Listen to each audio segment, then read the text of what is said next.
of creativity. Today is day 2 in my Valentine's series, which is running from Monday to Friday this week, which is an upload every day. Yesterday's was DIY Valentine's Day cards, so make sure to go ahead and check out that video if you haven't already seen it.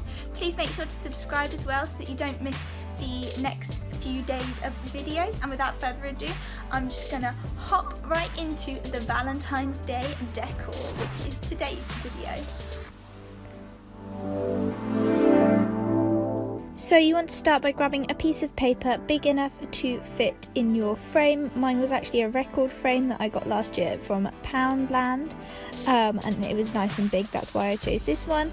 Then I've just got a bunch of different shapes and sized pictures of me and Brad, and I'm just arranging these as best as I can in a heart shape before going in and sticking them down with some glue as central in the piece of paper as possible. You want to just glue them each one down individually. I actually did this just by putting one dot of Pritt stick glue in the middle so that the corners I could still flap up and arrange them over or under the surrounding pictures as I thought best, and I could just like play around with how this looked as well. It's not going to matter as long as they're relatively sort of stuck in the right place, because when you put them in the frame you'll squidge them all down together and they won't be able to come off. And that is how mine turned out.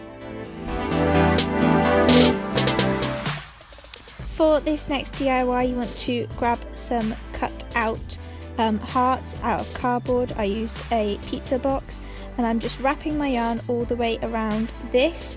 I was reusing some old yarn, so this is a really good way to reuse projects, and this was actually the yarn from the wall hanging above my bed.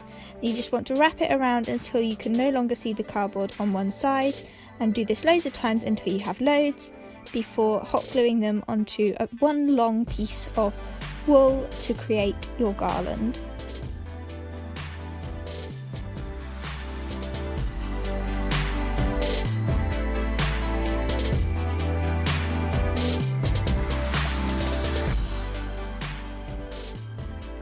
And there we are.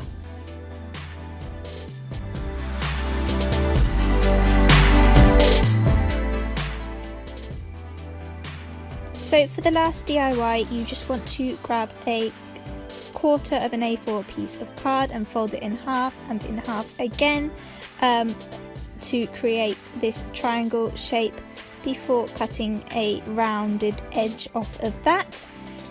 You want to repeat this loads of times so that you have like 4, I think it is, of them, and then you want to cut out 1 petal on one, 2 petals on the other, 3 petals on the other, and 1 in half. Then I've grabbed a cocktail stick or a kebab stick and I'm rolling the edges to make the petal shape before rolling this round as well.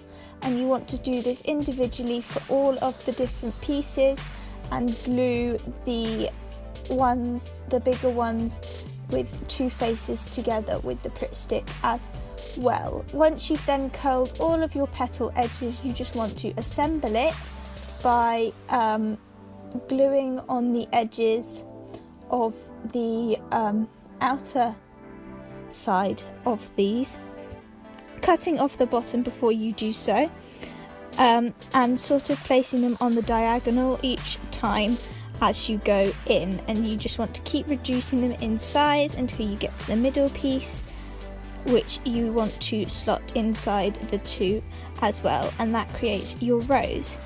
Then to make the stalk, I'm grabbing my kebab stick and just colouring it in green and sticking that in, as well as curling a piece of paper that I coloured in the same green to make a leaf as well.